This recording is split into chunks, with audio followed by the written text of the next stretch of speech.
ओम शांति। आज है 25 नवंबर, शिव बाबा की साकार मुरली।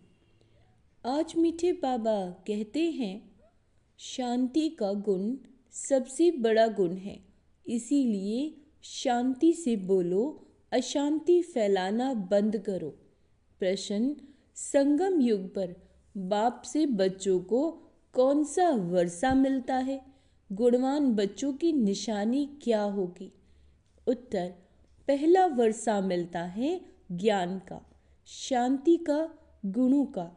गुणवान बच्चे सदा खुशी में रहेंगे, किसी का अवगुण नहीं देखेंगे, किसी की कंप्लेन नहीं करेंगे, जिसमें अवगुण है उनका संग भी नहीं करेंगे। कोई ने कुछ कहा तो सुना अनसुना कर अपनी मस्ती में रहेंगे। ओम शांति। रूहानी बाप बैठ रूहानी बच्चों को समझाते हैं।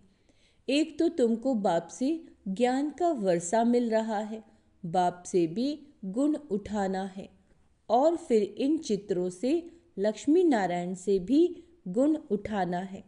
बाबा को कहा जाता है शांति का सागर, तो शांति भी धारण करनी है। शांति के लिए ही बाप समझाते हैं, एक दो से शांति से बोलो। यह गुण उठाया जाता है, ज्ञान का गुण उठा रहे हो। यह नॉलेज पढ़नी है। यह नॉलेज सिर्फ यह विचित्र बाप ही पढ़ाते हैं। विचित्र आत्माएं यानी बच्चे पढ़ते हैं। यह है यहाँ की नई खूबी, जिसको और कोई जानते नहीं। श्री कृष्ण जैसे दैवी गुण भी धारण करने हैं।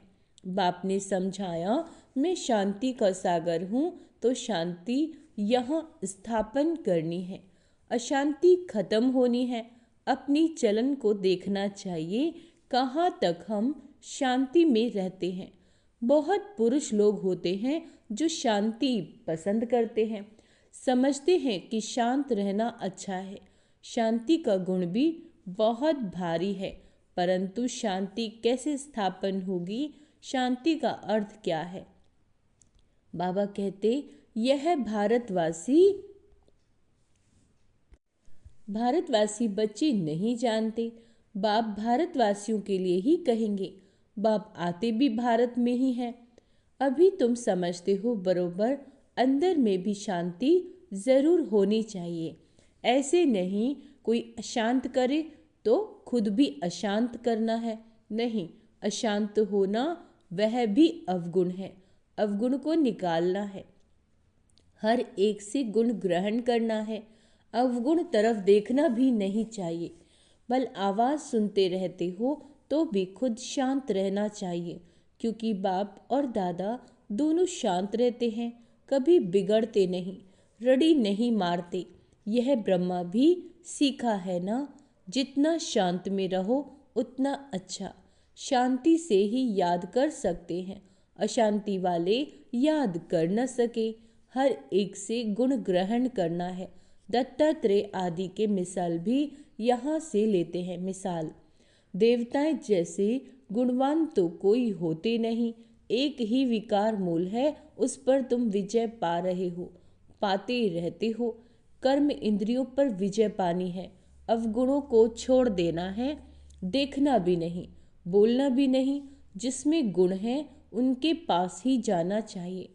रहना भी बहुत मीठा शांत है। थोड़ा ही बोलने से तुम सब कार्य कर सकते हो। सबसे गुण ग्रहण कर गुणवान बनना है। समझू सयाने जो होते हैं वो शांत रहना पसंद करते हैं। कई भक्त लोग ज्ञानियों से भी सयाने निर्माण चित्त होते हैं। बाबा तो अनुभवी है ना। यह जिस लौकिक बाप का बच्चा था वह टीचर था। बहुत निर्माण शांत रहता था, कभी क्रोध नहीं आता था। जैसे साधु लोग होते हैं तो उन्हों की महिमा की जाती है। भगवान से मिलने के लिए पुरुषार्थ करते रहते हैं ना। काशी में, हरिद्वार में जाकर रहते हैं। बच्चों को बहुत ही शांत और मीठा रहना चाहिए। यहाँ कोई अशांत रहते हैं तो शांति फैलाने के निमित्त नहीं बन सकते। अशांति वाले से बात भी नहीं करनी चाहिए, दूर रहना चाहिए। फर्क है यह बगुले और वह हंस। हंस सारा दिन मोती चुगते रहते हैं। उठते बैठते चलते अपने ज्ञान को सिमरन करते रहो। सारा दिन बुद्धि में यही रहे, किसको कैसे समझाएं, बाप का परिचय कैसे देवें। बाप ने समझाया, जो भी बच्चे आते हैं उनसे फॉर्म भराया जाता है। सेंटर पर जब कोई कोर्स लेना चाहते हैं तो उनसे फॉर्म भराना है। कोर्स नहीं लेना तो फॉर्म भराने की दरकार नहीं। फॉर्म भराया ही इसीलिए जाता है कि मालूम पड़े इनमें क्या क्या है, क्या समझाना है, क्योंकि दुनिया में तो इन बातों को कोई समझते नहीं, तो उनका सारा मालूम पड़ता है फॉर्म से। बाप से कोई मिलते हैं तो भी फॉर्म भराना होता है, तो मालूम पड़े क्यों मिलते हैं। कोई भी आते हैं तो उनको हद और बेहद के बाप का परिचय देना है, क्योंकि तुमको बेहद के बाप ने आकर अपना परिचय दिया, तो तुम फिर औरों को परिचय देते हो। उनका नाम है शिव बाबा। शिव परमात्माय नमः कहते हैं ना, वह कृष्ण को देवताय नमः कहेंगे, शिव को कहेंगे शिव परमात्माय नमः। बाप कहते, मुझे याद करो तो तुम्हारे पाप कट जाए। मुक्ति जीवन मुक्ति का वर्षा पाने के लिए पवित्र आत्मा जरूर बनना पड़े। वह है ही पवित्र दुनिया, जिसको सतु प्रधान दुनिया कहा जाता है। वहाँ जाना है तो बाप कहते हैं, मुझे याद करो। ये तो बहुत सहज, कोई से भी फॉर्म भराकर फिर तुम कोर्स देते हो। एक दिन भराओ, फिर समझाओ, फिर फॉर्म भराओ, तो मालूम पड़ेगा हमने उनको समझाया, वह याद रहा व नहीं। तुम देखेंगे 2 दिन के फॉर्म में फर्क जरूर होगा। झट तुमको मालूम पड़ जाएगा क्या समझा है, हमारी समझाने पर कुछ विचार किया है व नहीं। ये फॉर्म सबके पास होने चाहिए। बाबा मुरली में डायरेक्शन देते हैं तो बड़े बड़े सेंटर्स को तो झट एक्ट में लाना चाहिए। फॉर्म रखना है, नहीं तो मालूम कैसे पड़े। खुद भी फील करेंगे, कल क्या लिखा था, आज क्या लिखता हूँ। फॉर्म तो ज़रूर ज़रूरी है, अलग अलग छपावें तो भी हर्जा नहीं, या तो एक जगह छपाकर सब तरफ भेज देने। ये है दूसरों का कल्याण करना। तुम बच्चे यहाँ आए हो देवी देवता बनने। देवता अक्षर बहुत उच्च है। दैवी गुण धारण करने वाले को देवता कहा जाता है। बाबा कहते, अभी तुम दैवी गुण धारण कर रहे हो, तो जहाँ प्रदर्शनी व म्यूजियम होते हैं वहाँ ये फॉर्म बहुत होने चाहिए, तो मालूम पड़े कैसी अवस्था है। समझ कर फिर समझाना पड़े। बच्चों को तो सदैव गुण ही वर्णन करने हैं, अवगुण कभी नहीं। तुम गुणवान बनते हो ना, जिनमें बहुत गुण होंगे वह दूसरों में भी गुण फूंक सकेंगे। अवगुण वाले कभी गुण फूंक न सकें। बच्चे जानते हैं समय कोई बहुत नहीं रहा है, पुरुषार्थ बहुत करना है। बाप ने समझाया, तुम रोज मुसाफरी करते हो, यात्रा करते रहते हो। ये जो गायन है अति इंद्रिय सुख, गोप गोपियों से पूछो, ये पिछाड़ी की बात है। अभी तो नंबरवार कोई तो अंदर में खुशी के गीत गाते रहते हैं। ओहो परम पिता परमात्मा हमको मिला, उनसे हम वर्षा लेते हैं, उनके पास कोई कंप्लेंट हो न सके। कोई ने कुछ कहा तो भी सुना अनसुना कर अपनी मस्ती में रहना चाहिए। कोई भी बीमारी व दुख आदि है तो तुम सिर्फ याद में रहो। ये हिसाब किताब अभी ही चुकतू करना है, फिर तो तुम 21 जन्म फूल बनते हो, वहाँ दुख की बात नहीं होगी। कहा जाता है खुशी जैसी खुराक नहीं, फिर सुस्ती आदि सब उड़ जाती है। इसमें तो यह है सच्ची खुशी, वह है झूठी। धन मिला, जेवर मिला तो खुशी होगी, ये है बेहद की बात। बाबा कहते हैं ये है बेहद की बात, तुमको तो अतः खुशी में रहना चाहिए। बाबा कहते, जानते हो हम 21 जन्म के लिए सदा सुखी रहेंगे इसी स्मृति में रहो। हम क्या बनते हैं, बाबा कहने से ही दुख दूर हो जाने चाहिए। ये तो 21 जन्मों की खुशी है। अब बाकी थोड़े दिन हैं, हम जाते हैं अपने सुखधाम, फिर और कुछ भी याद न रहे। ये बाबा अपना अनुभव सुनाते हैं। कितने समाचार आते हैं, खिटखिट चलती है। बाबा को कोई बात का दुख थोड़े ही होता है। सुना, अच्छा ये भावी, यह तो कुछ भी नहीं। हम तो कारून के खजाने वाले बनते हैं। अपने से बात करने से ही खुशी होती है। बड़ा शांत में रहते हैं। उनका चेहरा भी बड़ा खुशनुमा रहेगा। स्कॉलरशिप आदि मिलती है तो चेहरा कितना हर्षित रहता है। बाबा कहते, तुम भी पुरुषार्थ कर रहे हो इन लक्ष्मी नारायण जैसा हर्षित मुख होने के लिए। इसमें ज्ञान तो नहीं, तुमको तो ज्ञान भी है, तो खुशी रहनी चाहिए, हर्षितपना भी होना चाहिए। बाबा कहते, इन देवताओं से तुम बहुत उच्च हो। ज्ञान सागर बाप हमको कितना उच्च ज्ञान देते हैं। अविनाशी ज्ञान रत्नों की लॉटरी मिल रही है तो कितना खुश रहना चाहिए। यह तुम्हारा जन्म हीरे जैसा गाया जाता है। नॉलेजफुल बाप को ही कहा जाता है, इन देवताओं को नहीं कहा जाता। तुम ब्राह्मण ही नॉलेजफुल हो तो तुमको नॉलेज की खुशी रहती है। एक तो बाप मिलने की खुशी, सिवाय तुम्हारे किसी को खुशी हो न सके। भक्ति मार्ग में हड्डी सुख नहीं रहता। भक्ति मार्ग का आर्टिफिशियल अल्पकाल का सुख, उनका तो नाम ही स्वर्ग है, सुखधाम, हेवन।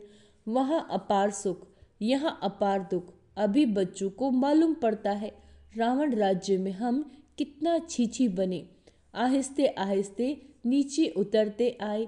यह है ही विषय सागर। अब बाप इस विषय के सागर से निकाल तुमको क्षीर सागर में ले जाते हैं। बच्चों को यहाँ मीठा बहुत लगता है, फिर भूल जाने से क्या अवस्था हो जाती है। बाप कितना खुशी का पारा चढ़ाते हैं। इस ज्ञान अमृत का ही गायन है। ज्ञान अमृत का गिलास पीते रहना, यहाँ तुमको बहुत अच्छा नशा चढ़ता है, फिर बाहर जाने से वो नशा कम हो जाता है। बाबा खुद फील करते हैं, यहाँ बच्चों को अच्छी फीलिंग आती है। हम अपने घर जाते हैं, हम बाबा की श्रीमत पर राजधानी स्थापन कर रहे हैं। हम बड़े वॉरियर्स हैं। ये सब बुद्धि में नॉलेज है जिससे तुम इतना पद पाते हो। पढ़ाते देखो कौन है, बेहद का बाप एकदम बदला देते हैं। तो बच्चों को दिल में कितनी ना खुशी होनी चाहिए। यह भी दिल में आना चाहिए कि औरों को भी खुशी देवें। रावण का है श्राप और बाप का मिलता है वर्षा। रावण के श्राप से तुम कितने दुखी अशांत बने हो। बहुत गोप भी हैं जिनकी दिल होती है सर्विस करे, परंतु कलश माताओं को मिलता है। शक्ति दल है ना, वंदे मातरम गाया जाता है, साथ में वंदे पितरम तो है ही, परंतु नाम माताओं का, पहले लक्ष्मी फिर नारायण, पहले सीता पीछे राम। बाबा कहते यहाँ पहले मेल का नाम फिर स्त्री का लिखते हैं। यह भी खेल है। बाप समझाते तो सब कुछ है, भक्ति मार्ग का राज भी समझाते हैं। भक्ति में क्या क्या होता है, जब तक ज्ञान नहीं है तो पता थोड़े ही पड़ता है। अभी तो तुम सबका करेक्टर सुधरता है, तुम्हारा दैवी करेक्टर बन रहा है। 5 विकारों से असुरी करेक्टर हो जाता है। कितनी चेंज होती है, तो चेंज में आना चाहिए ना। शरीर छूट जाए फिर थोड़ी ही चेंज हो सकेगी। बाप में ताकत है, कितने में चेंज लाते हैं। कई बच्चे अपने अनुभव सुनाते हैं, हम बहुत कामी और शराबी थे, हमारे में बड़ी चेंज हुई। अभी हम बहुत प्रेम से रहते हैं, प्रेम के आंसू भी आ जाते हैं। बाप समझाते तो बहुत है, परंतु ये सब बातें भूल जाती हैं, नहीं तो खुशी का पारा चढ़ा रही। हम बहुतों का कल्याण करें। मनुष्य बहुत दुखी हैं, उनको रास्ता बतावें। समझाने के लिए भी कितनी मेहनत करनी पड़ती है, गाली भी खानी पड़ती है। पहले से ही आवाज़ है, ये सबको भाई बहन बना देती हैं। बाबा कहते, अरे भाई बहन का संबंध तो अच्छा है ना, तुम आत्माएं तो भाई भाई हो, परंतु फिर भी जन्म जन्मांतर की दृष्टि जो पक्की हुई है वह टूटती नहीं। बाबा पास तो बहुत समाचार आते हैं। बाप समझाते हैं, इस छीछी दुनिया से तुम बच्चों की दिल हट जानी चाहिए, गुलगुल बनना चाहिए। कितने ज्ञान सुनकर भी भूल जाते हैं, सारा ज्ञान उड़ जाता है। काम महाशत्रु है। बाबा तो बहुत अनुभवी है। इस विकार के पिछाड़ी राजाओं ने अपनी राजाई गवाई। काम बहुत खराब है। सब कहते भी हैं बाबा ये बहुत बड़ा दुश्मन है। बाप कहते, काम को जीतने से तुम विश्व का मालिक बनेंगे, परंतु काम विकार ऐसा कड़ा है जो प्रतिज्ञा करके फिर भी गिर पड़ते हैं। बहुत मुश्किल से कोई सुधरते हैं। इस समय सारी दुनिया का कैरेक्टर बिगड़ा हुआ है। पावन दुनिया कब थी, कैसे बनी, इन्होंने राज्य भाग्य कैसे पाया, कभी कोई बता ना सके। आगे समय आएगा, तुम लोग विलायत आदि में भी जाएंगे, वह भी सुनेंगे पैराडाइज कैसे स्थापन होता है। तुम्हारी बुद्धि में ये सब बातें अच्छी रीति हैं, तो अब तुम्हें यही लात और तात रहनी चाहिए और सब बातें भूल जानी हैं। अच्छा, मीठे मीठे सिक्की लदे बच्चों प्रति माता पिता बाप दादा का याद प्यार और गुड मॉर्निंग।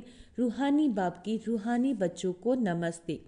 हम रूहानी बच्चों की रूहानी माता पिता बाप दादा को याद प्यार गुड मॉर्निंग नमस्ते। मीठे बाबा, शुक्रिया बाबा, शुक्रिया। भूल चूक क्षमा करना बाबा।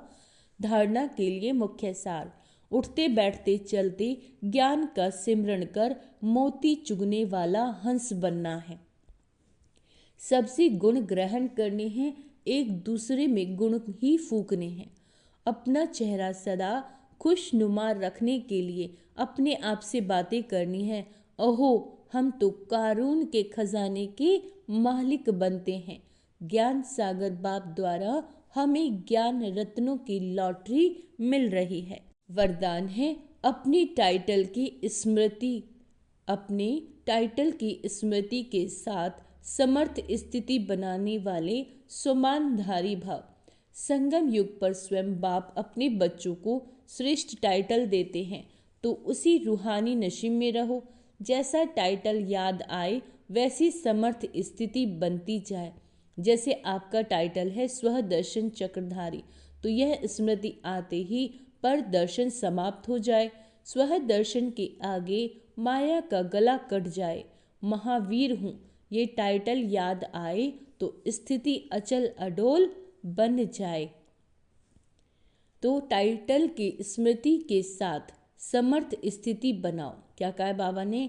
टाइटल की स्मृति के साथ समर्थ स्थिति बनाओ, तब कहेंगे स्वमानधारी। स्लोगन, भटकती हुई आत्माओं की चाहना पूर्ण करने के लिए परखने की शक्ति को बढ़ाओ। तो आज बाबा ने कहा है परखने की शक्ति को बढ़ाना है। ओम शांति। आज का स्वमान अभ्यास करेंगे।